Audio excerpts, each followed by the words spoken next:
que sobrecarregar menos. Pronto.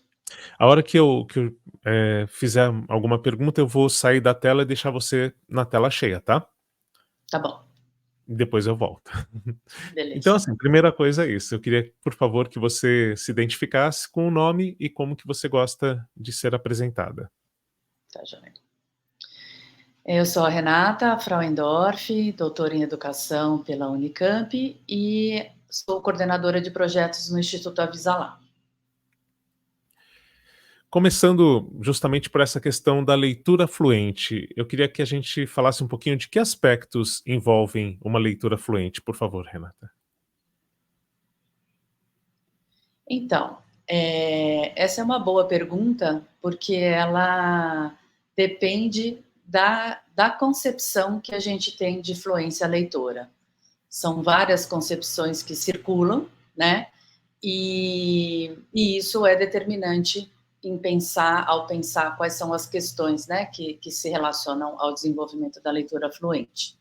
Então, vou falar do lugar, né, do que nós, enquanto Instituto Avisalá, costumamos ter como referência, né, que é compreender a fluência leitora no âmbito da ideia de leitura como uma prática social. Então, se a gente parte deste lugar, né, da leitura como uma prática social, a fluência leitora, ela se relaciona não só com a capacidade de compreensão, né, compreender um texto, mas ela envolve um conjunto de estratégias que se relacionam, que implicam, que contribuem para essa compreensão.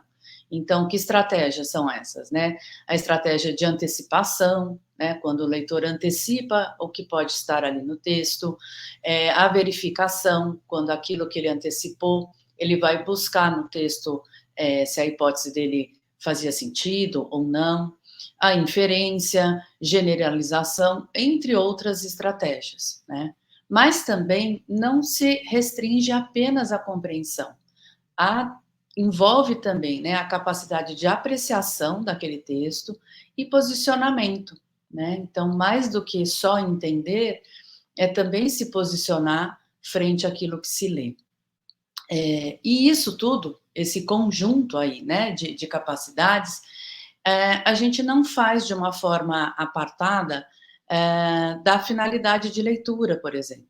Então, para que eu estou lendo aquele texto? Isso impacta, né, e muito na relação que eu estabeleço com esse texto. Qual é o conhecimento que eu tenho das características que marcam um determinado gênero, né? Então, um conto, ele tem características da forma que ele se organiza, que é diferente de um texto teatral, que é diferente de um poema, que é diferente de um texto informativo ou jornalístico. Então, isso tudo influencia, né? Isso tudo impacta nesse desenvolvimento aí de uma leitura fluente. E, não menos importante, mas para quem que eu realizo essa leitura. Então, isso também é um diferenciador para desenvolver esse trabalho, né? Então, quem é esse interlocutor possível? Então, a defesa, né, o trabalho que a gente entende quando a gente pensa de fluência leitora, é que ela envolve mais do que ler um texto, compreender um texto, desculpa, ela envolve mais do que ler agilmente ou rapidamente. A fluência leitora, ela tem essa relação com a intencionalidade da leitura e ela vai se construir na relação com o outro e tantos outros, né? Então, não é só a fluência oral, que é ler rápido e compreender, mas também a fluência semântica, que está nesse lugar da constituição dos sentidos, né? Perfeito. E você, quando apresenta também o curso, coloca a importância de que a gente leve em conta os saberes que as crianças apresentam em leitura, para que sejam considerados, que sejam levados para essas práticas, né, para essas atividades. Por que é importante a gente levar em conta esses saberes que as crianças apresentam em leitura? Legal. Então, a gente parte, né, sempre que eu estou dizendo aqui a gente, eu estou dizendo como Instituto Avisalá, né, então o Instituto e o trabalho, seja no curso, seja nas propostas de formação, a gente parte de uma concepção, ou a gente toma como referência uma concepção, em que a gente considera tanto crianças, jovens e adultos como produtores de conhecimento e de culturas, né, desde pequenininhos. Então, isso significa que elas têm saberes, os mais diversos possíveis, né? E é papel da escola, papel do professor, dialogar com esses saberes. Embora uma criança possa não ler ainda com autonomia, por exemplo, e ela precise de um adulto que faça essa leitura para ela, ela, como ouvinte, é capaz, né, de antecipar, ela é capaz de fazer inferências, ela é capaz de confirmar aquilo que ela pensou, né, com maior ou menor ajuda. Então, quando a gente olha para todo esse conjunto de saberes, a gente tem uma condição de contribuir, né, de uma forma mais ajustada àquela necessidade de aprendizagem daquele aluno, daquela criança, né? Então, às vezes a gente tem visto e tem algumas correntes, né, de entendimento de fluência leitora, ou mesmo de avaliação da fluência leitora, que identificam o que a criança não sabe, né? E a gente trabalha justamente numa perspectiva outra, que é o que ela já sabe.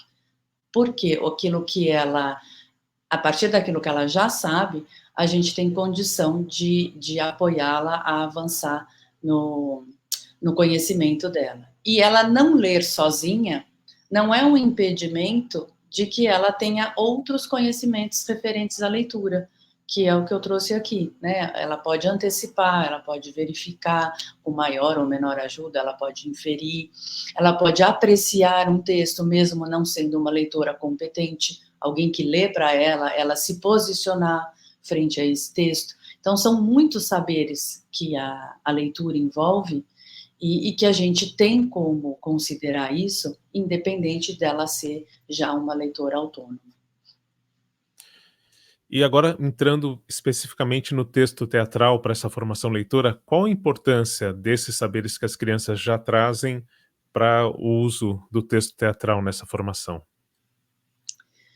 O texto teatral, ele é pouquíssimo utilizado na escola, né? Na verdade, muitas vezes ele entra ali para um trabalho de encenação, dramatização. Mas mesmo assim, é pouco frequente o trabalho com texto teatral. Isso aqui, a gente, né, eu falo a partir da experiência, né, de outros trabalhos em diferentes redes estaduais, municipais, em que quando a gente propõe o uso do texto teatral, ele gera um estranhamento. Primeiro, de achar que nem tem no acervo da escola livros, né, com textos teatrais, com esse gênero. E aí, então, é importante essa aproximação, né?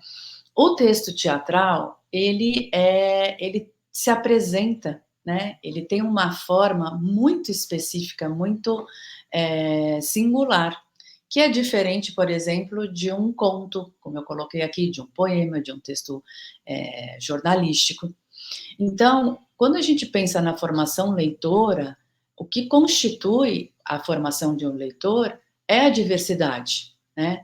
É a diversidade de gêneros que ele circula, é a diversidade de autores que ele conhece, autoras, né? Autores, autoras, é a diversidade de visão de mundo que ele se relaciona, então não é só um jeito de apresentar o mundo, mas são diferentes jeitos, né, diferentes formas de conceber esse mundo. Então, o leitor, ele se forma nessa diversidade. E o texto teatral, ele tem características próprias, que nos exigem, como leitores, de uma outra forma, né, principalmente na esfera literária.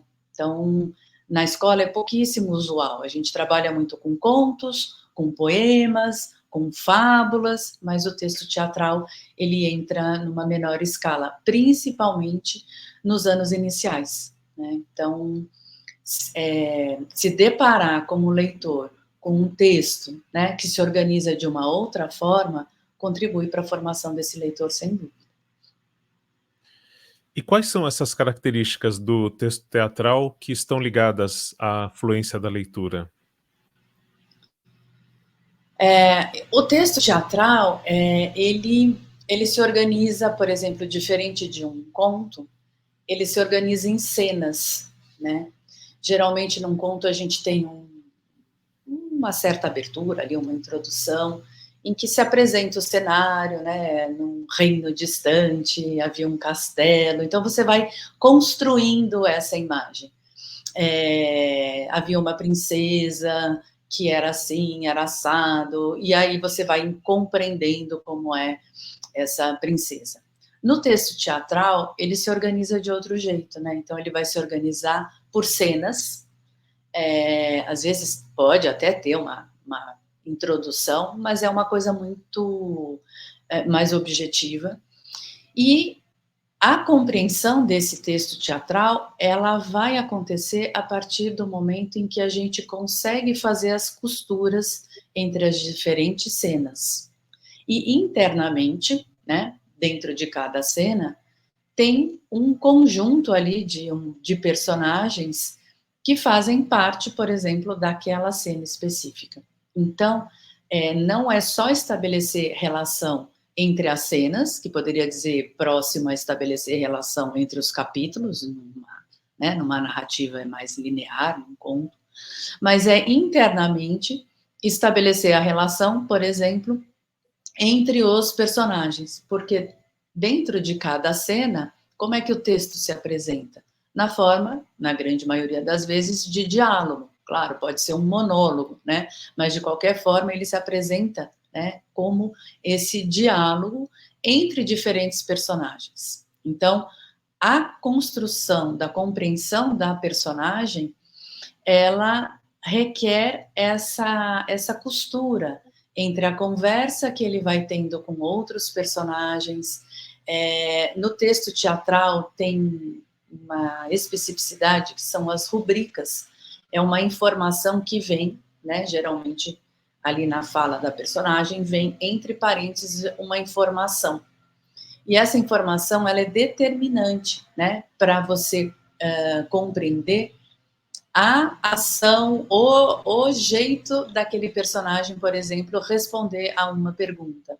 Então, não basta só dizer qual é o seu nome, por exemplo, se é essa a fala da personagem, se entre parênteses vem escrito com raiva, por exemplo, né? Vamos dizer que é um contexto lá, uma cena que o personagem está com raiva por alguma razão e ele se depara com uma outra personagem e ele precisa fazer essa pergunta, qual é o seu nome? Então, não é apenas qual é o seu nome, mas qual é o seu nome, implicando ali uma certa raiva, uma certa irritação, irritado, por exemplo. Qual é o seu nome?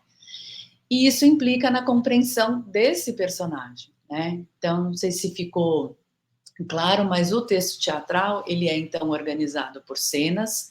As cenas geralmente trazem diálogos entre os personagens. Tem cenas que, por exemplo, podem envolver só 2 personagens, mas tem cenas que podem envolver 7 personagens, né? E, além das personagens, dos diálogos, essa pista. Então, a inferência e a antecipação, elas são colocadas o tempo todo em jogo. Porque se eu não dou bola, vamos dizer, né, se eu não considero o que está de informação entre parênteses, eu dificilmente vou compreender no contexto geral. Eu posso até responder ali qual é o seu nome, mas isso não vai conferir sentido no todo. Então, acho que essas são algumas das características do texto teatral e por que elas contribuem com a fluência leitora, de novo, se a gente tomar como referência essa concepção que eu falei logo no início, né, de que envolve não só fluência como rapidez ou compreensão, mas colocar em jogo os diferentes saberes, as diferentes estratégias de leitura, as diferentes capacidades de um leitor para construir o sentido do texto. Tá? Eu estou percebendo, assim, que é uma leitura mais ativa também, né, você tem que ter a questão da antecipação, da interpretação, da rubrica que você comentou. Aí eu queria fazer uma ligação disso com algo que se comenta cada vez mais, que é o analfabetismo funcional.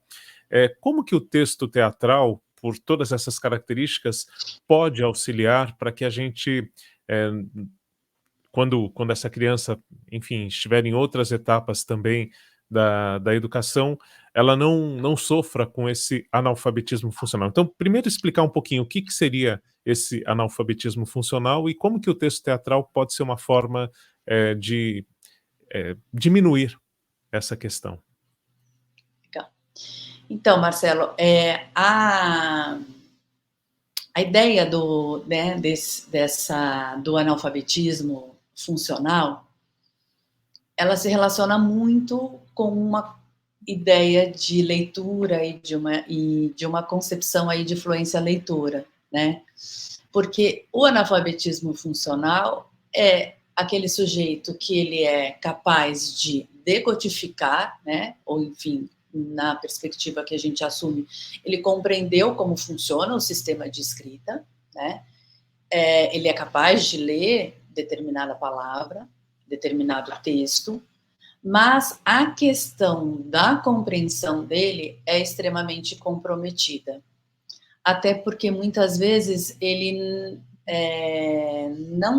ele não circula, né, de uma forma mais tranquila, vamos dizer assim, por essas diferentes finalidades de um texto, porque ele sempre foi apresentado a ler por uma única finalidade, né? Ser avaliado pelo professor, vamos dizer.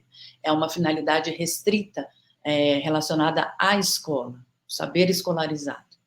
Quando a gente trabalha nessa perspectiva da leitura como uma prática social, ou seja, a leitura está presente no mundo, por isso ela precisa estar presente na escola, se apresenta, né, para esse leitor em formação as diferentes finalidades de leitura, os diferentes interlocutores possíveis. Então, ler para uma criança menor demanda desse leitor algumas adaptações ali na sua leitura, no seu jeito de ler, que ao ler para um adulto, eu também vou fazer ali esses ajustes.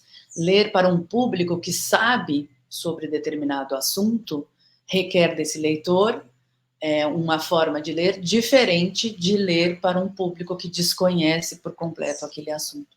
Então, o analfabetismo funcional, ele está muito relacionado a só a compreensão do código, vamos dizer assim, né?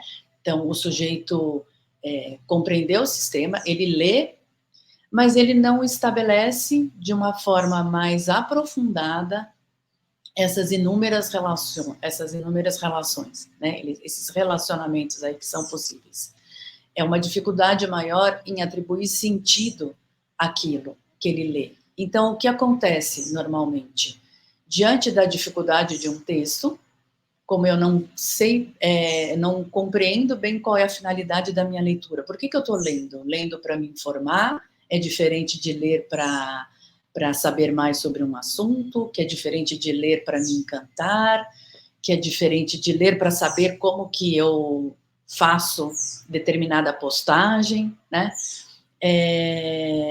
Ou esse leitor, quando ele se depara com uma dificuldade do texto, o que ele faz? Ele abandona, né? E a gente vê isso nas crianças, quando elas vivem uma única experiência de leitura nesse sentido, né? É ler para ser avaliado, é ler para o professor, é ler para responder perguntas. É uma leitura muito centrada nos fazeres da escola e não se relaciona com esse mundo. Então, esses jovens, essas crianças, elas vão cada vez mais se distanciando desse texto, porque a gente não encontra sentido, né, nessa leitura. E nesse sentido a escola, a grande questão do analfabetismo funcional é que a própria escola é que está produzindo esses sujeitos, né? E aí eu diria para você que não é só o trabalho com o texto teatral, né?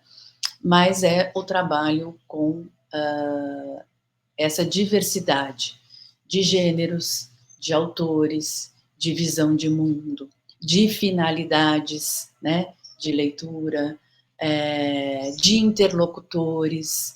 Isso pode, né, contribuir, é uma via, né, como você falou, para a gente contribuir para diminuir a incidência desse tipo de analfabetismo. Então, acho que o texto teatral ele vem compor essa diversidade de gêneros que devem ser apresentados. E, Renata, para que anos do ensino fundamental são indicadas essas atividades, usando o texto teatral para formação leitora? E uma ou mais atividades que você possa dividir aqui com a gente, para que professores e professoras possam utilizar? A gente indica, né, esse trabalho mais, digamos, aprofundado com texto teatral a partir dos terceiros, quartos, quintos anos, né, nos anos iniciais. Mas o texto teatral, ele pode estar e deve estar presente desde a educação infantil, né?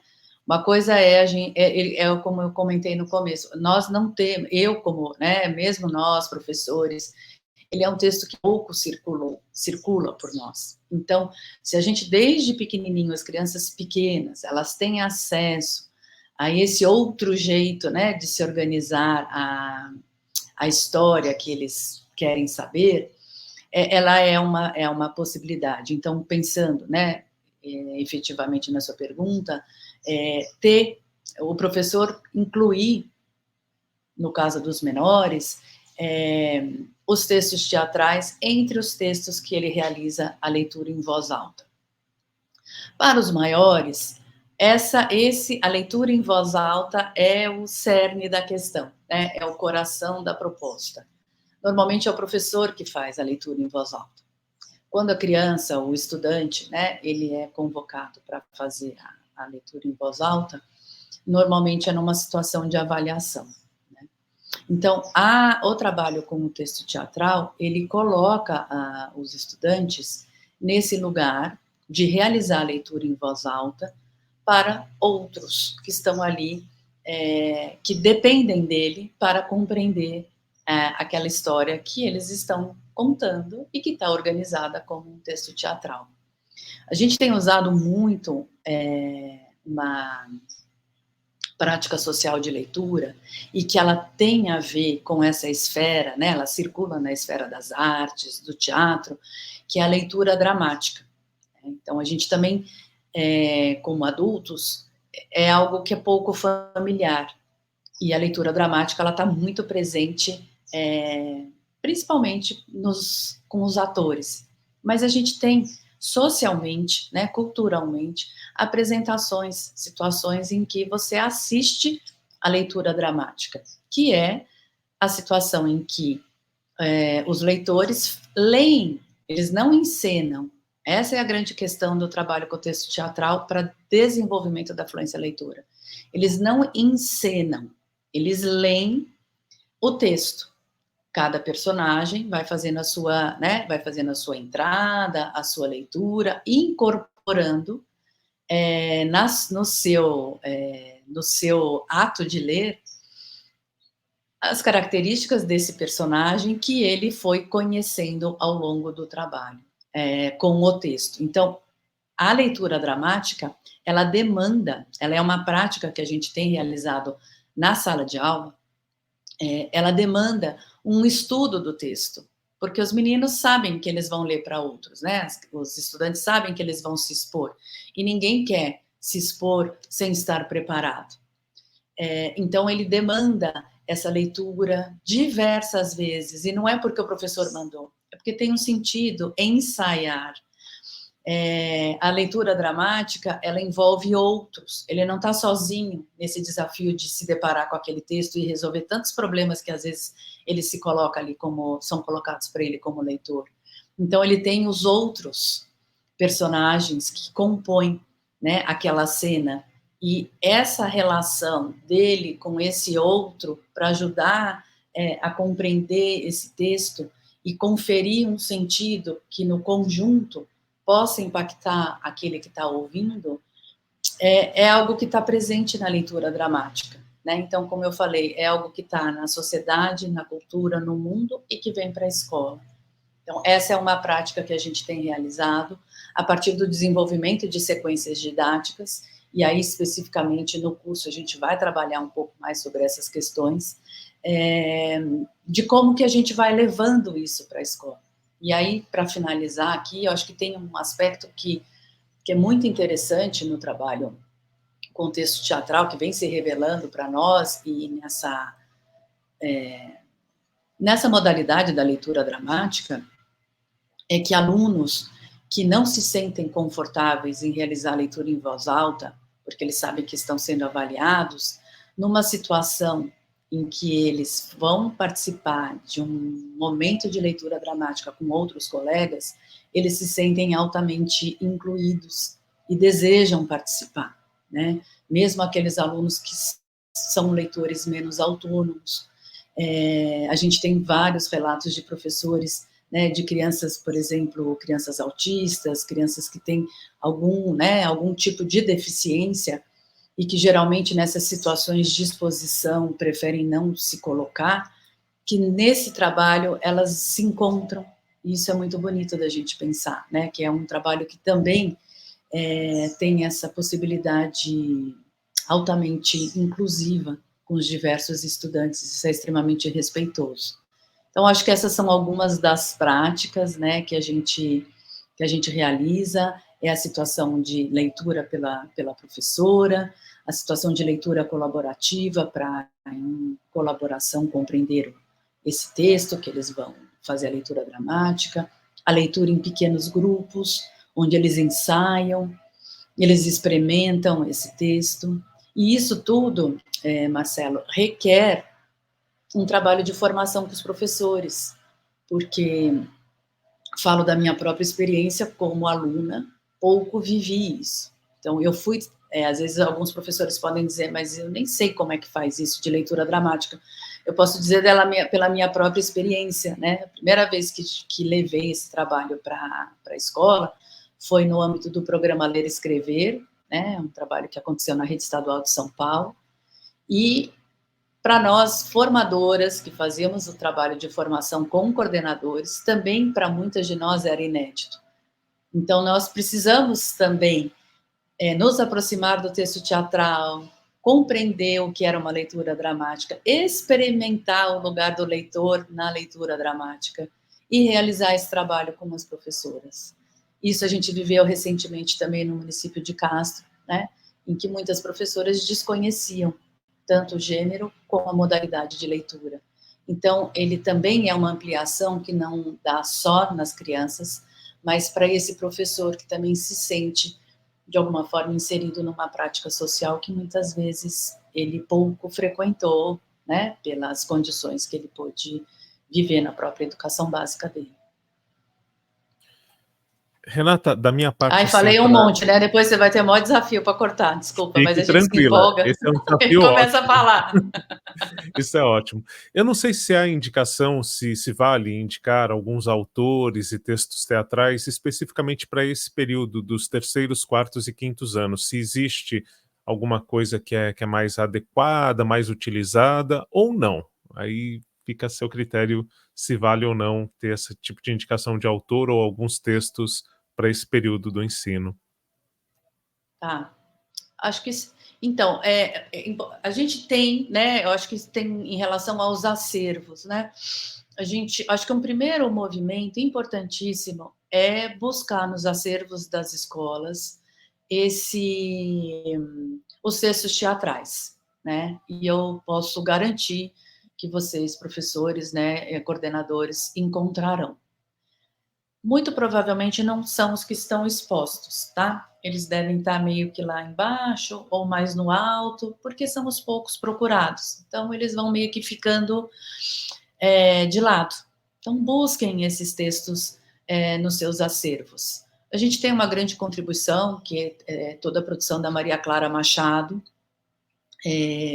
um texto que a gente costuma trabalhar muito com as crianças, é Pluft, o Fantasminha. As crianças se identificam, os menores, né, os meninos de terceiros, quartos anos, mas não só esses, né? Tem adaptações de contos, mas uma coisa é o professor fazer uma adaptação e virar teatro, e não é disso que eu estou falando, e a outra coisa é uma adaptação para o texto teatral. Tem textos, por exemplo, é um livro que foi muito marcante na minha história como leitora, criança, A Fada que Tinha Ideias, a autora faleceu recentemente. Ele é um texto que ele é um conto, né? E ele foi adaptado para o texto teatral, Fernanda Lopes de Almeida. Então, a gente tem Shakespeare, né? Que tem textos teatrais adaptados para esse público de terceiros, quartos e quintos anos. Então, é uma questão da gente buscar isso nos acervos. E esse cuidado do critério. Não é uma história qualquer, né? Eu acho que o critério de escolha, seja para o texto teatral, seja para contos, ele sempre é o mesmo, seja para poemas, autores conhecidos, né? Autores que têm ali uma legitimidade naquilo que eles produzem, editoras que são boas editoras, né? Porque a gente também encontra coisas que foram adaptadas por autores desconhecidos, e aí a gente não... Qual é a grande questão? É da gente não oferecer para os estudantes aquilo que há de melhor na produção desse gênero. Então, a gente tem Hamlet, a gente tem... enfim, a gente tem o Shakespeare, desculpa, mas a gente tem outros autores que têm uma produção reconhecida, mas não só, né? Acho que são essas as dicas aí, mas procurem, né, nos seus acervos, e com certeza vocês encontrarão boas peças aí, né, bons textos teatrais que foram já produzidos e circulam nas escolas, é que apenas eles estão ali meio que adormecidos. Então, é importante a gente, nesse trabalho de formação, a gente fazer esse trabalho de encontrar e disponibilizar, né? E criar situações significativas para o trabalho, porque ele não é um texto, como eu coloquei, né? Familiar. Então, também, assim, é um desafio muito grande, por exemplo, a gente colocar os textos para os meninos e falar, leiam, né? Eles precisam construir uma relação com esses textos, uma relação de sentido, para que eles se sintam incentivados a ler. E essa situação da leitura dramática, por exemplo, ela confere muito sentido.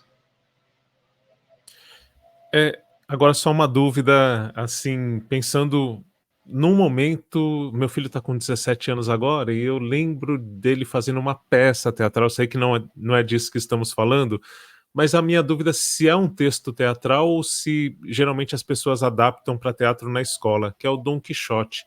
Ele já é um texto teatral ou não? Só me ocorreu essa dúvida porque eu lembro dessa relação que ele teve com esse texto, assim. Então, ele pode ter, né? Ele, na verdade, ele não foi construído como um texto teatral, mas existe adaptação. Eu acho que a grande questão é essa, que a gente precisa cuidar. A gente tem, por exemplo, contos, né? Como a própria Peter Pan,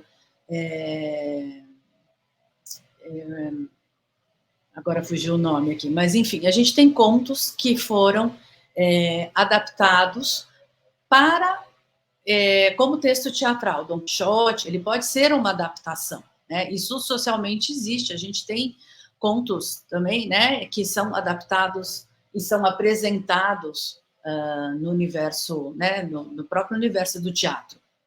Então, ele pode ter tido a experiência de ter lido o texto Don Quixote na versão do texto teatral e depois, a partir disso, ter encenado. Esse seria um percurso interessante. Porém, o que é mais usual é pegar o conto, seja, né, o Don Quixote, o Peter Pan, Cinderela, seja lá qual for, né? Esse próprio que eu dei o exemplo, a fada que tinha ideias, até porque tem diálogos na história, e colocar, bom, então agora vamos encenar esta história. Isso é de outra natureza. A gente fez uma live recentemente com a participação da Ana Carolina Carvalho, e ela fala exatamente que esse tipo de coisa que é tão recorrente na escola, ele nem contribui para a formação leitora, porque ele não nos aproxima, ele não aproxima o sujeito do texto teatral, e nem contribui para a linguagem do teatro, porque é uma dramatização que ele faz de uma história que é aquilo, né? Então, você é a personagem tal, você é tal, qual é o conteúdo temático da história, e pronto, segue. Então, esse é uma das grandes questões que a gente tem na escola. São essas dramatizações a partir de contos. Então, eu não sei te dizer se essa experiência do seu filho, ele, de fato, leu o texto teatral, que pode ser, né, Don Quixote adaptado como texto teatral, ou se ele só teve o contato com o conto, e aí vamos, então, fazer uma adaptação e transformar isso num teatro. Essa é a grande questão que a gente tem, porque a gente não contribui nem para um, nem para outro. Perfeito. Agora fica com você se tem algum recado final, se você quiser. A gente está falando muito com professores e professoras da rede pública, né? Se você quiser pegar até um pouco de um recado para eles, de encorajá-los a trabalhar com o texto teatral, que você fala que não é tão comum na formação, né, de professores e professoras, tudo tal. Alguma coisa que você queira dizer para concluir e já agradeço. Embora pareça, né, que é um trabalho mais complexo, ele é encantador, né? Então, eu convido a todos que estão aqui, né, ouvindo essa conversa, que façam mesmo esse exercício aqui, como eu coloquei, né? Acho que o primeiro de localizar textos teatrais. E, ai meu Deus, mas como que eu vou saber se aquilo é um texto teatral ou não é? Ele vai estar informando, né, o texto teatral, ou você vai ver que o livro está organizado em cenas, diálogos. Essas são algumas pistas para ajudar a reconhecer se no seu acervo tem. Se tem entre parênteses, né, uma informaçãozinha. Então, vale a pena se desbravar. E claro que sozinho sempre é mais complexo. Então, levar isso para o grupo de professores, né, para o grupo de colegas, e fazer esse exercício de se aprofundando, de conhecer. Olha, vou dar uma dica na internet, a gente se coloca a leitura dramática, vocês vão ver várias cenas, né, de situações em que atores renomados, tipo Fernanda Montenegro, fazem a leitura dramática. Então, acho que isso pode ajudar a gente a romper um pouco esse estranhamento ou essa primeira, talvez, dificuldade de se aproximar a esse texto, né? Mas vale a pena. Muitos professores que conheceram e se aproximaram, eu mesma como professora, como formadora, digo que é uma experiência incrível para a gente como pessoa e para proporcionar aos estudantes, né? A relação deles com o texto, com a leitura muda. Então, queria deixar esse encorajamento aqui para todos, todas as pessoas que nos ouvem, para se arriscar por esse mundo. Mas sempre com outro é melhor do que sozinha. Então, a dica é arrumar um parceiro, uma parceira, um grupo, uma comunidade e desbravar. Eu tenho certeza que serão coisas bem incríveis que podem surgir desse trabalho. Bom, agradecer mesmo e um bom feriado para você, Renata. Quando estiver no ar, Obrigada. Você me eu mando avisa. o link. Eu estou Tá joia. gravando nesse período, assim, eu gravo todas as entrevistas do mês, né? Eu acho que deve entrar no ar mais ou menos. Deixa eu ver aqui se eu tenho uma. A gente vai estar lá pelo dia 23, daqui quase um mês ainda. Tá Ah, bom? tá. Tá joia. Tá, Mas tá eu ótimo. aviso, eu mando o link Tá para bom, você. Marcelo. Obrigada, Obrigado, bom viu? dia. Bom dia Valeu. para você também. Valeu, muito bom. Tchau, Tchau. tchau.